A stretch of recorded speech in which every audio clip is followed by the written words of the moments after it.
Hello friends, welcome back to my channel Engineer Soup. If you're new here, hit that subscribe button and don't forget to ring that bell icon so you never miss out on our latest content. Today we will discuss how to get admissions in Masters of Engineering or Masters of Applied Science programs in Canada. You guys know that IRCC or Immigration Canada is changing rules for study permits starting in September 2024. Stay tuned for full video to know the benefits master study. First up, let's talk about the main difference between Masters of Engineering, MEng, and Masters of Applied Sciences or MASc programs. The MEng is typically a course-based program, while MASc is more research-oriented program.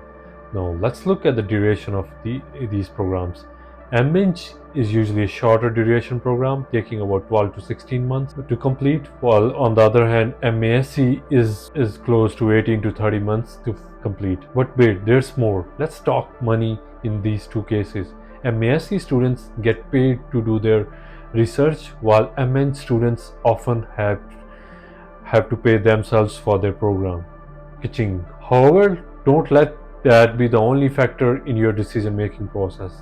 When it comes to the job market, both degrees can open doors, but they might lead you down slightly different paths. Like MASc may be more research-heavy jobs that you may get into, while MEng programs you will get into straight away into the industry. Here's a pro tip: if you're going for an MEng program, try to snag an internship or a co-op opportunity. This hands-on experience can make your resume just as attractive as an MASc graduate research experience. Next, we will discuss the key steps to get admission into top master's engineering programs in Canada. First, you will need to meet the academic requirements. Second, you need to have a bachelor's degree in engineering or a related field. And third is you need to achieve a strong GPA. Have a minimum requirements of 70% in terms of percentage, and on a GPA scale it's 2.67 out of 4. Keep that in mind. Also, there could be requirements to take some tests. These tests could be English proficiency tests like IELTS or TOEFL for international students. Not all universities have these requirements, so check that out on that university website. Tip: if your university lists your medium of education as only English, then you might qualify for exemption of IELTS. Like my university is Vishveshwarya Technical University from India. That university lists English as the only medium of study, so I can get into some of the universities in Canada without even giving IELTS. So example would be University of Saskatchewan and University of Regina. Those universities accept your transcripts directly from your university and you can enroll without an IELTS. Second thing is some programs may require GRE scores. That depends on program to program and university to university. Make sure you check before you are ready for your application. And next we will discuss what kind of application material you need to prepare for your application. First comes the transcripts from your bachelor's. Second is the letter of recommendations, usually 2 to 3, and these could be academic recommendations or your employer if you have been working with them. Those could be supervisors or managers. Third is the statement of purpose or personal statement.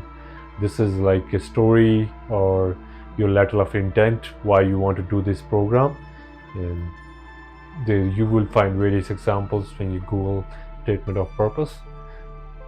Make sure you don't copy them because there is a lot of plagiarism issue that could be flagged, so keep that in mind. Fourth is resume or CV. That should be highlighting your relevant experience and achievements. Check out my video on resume guide, link in the description below.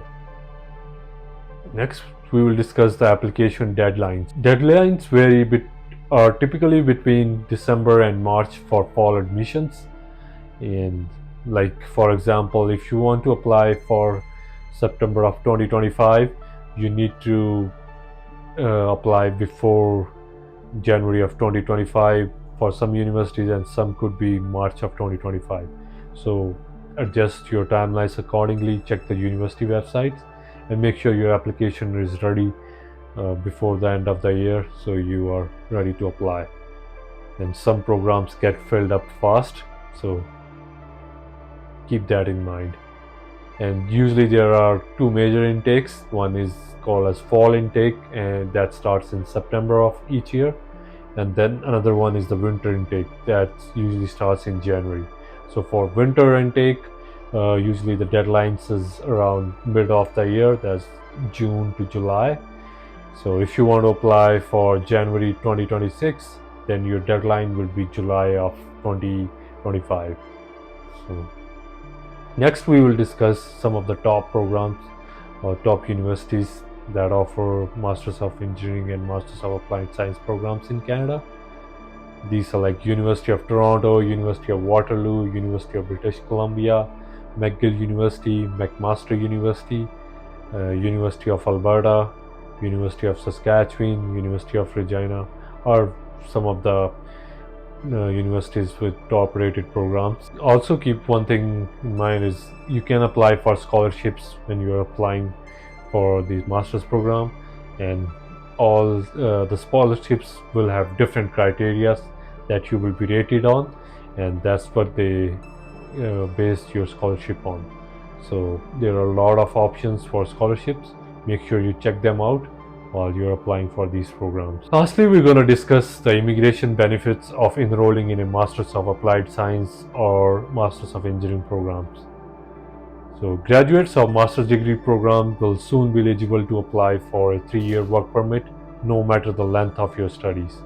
So be it a 1-year program, 1.5 year, 2 year, you are sure to have a 3-year work permit after you graduate.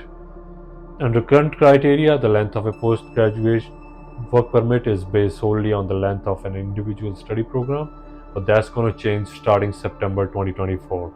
So that's a very good thing for people applying in master's program compared to all other programs like college-based programs or community college programs that won't be eligible for 3 years of work permit. Also, there is another benefit of enrolling in master's or doctorate programs. That's your spouse is also eligible for open work permit when you are in study permit for master's or a doctorate degree.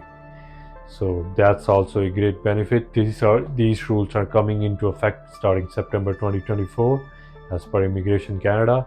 So it's a good thing if you want to apply for master's program. Thank you for watching my video. Stay tuned for more content related to engineering and engineering programs in Canada. Don't forget to like, share and subscribe. Until next time, happy engineering.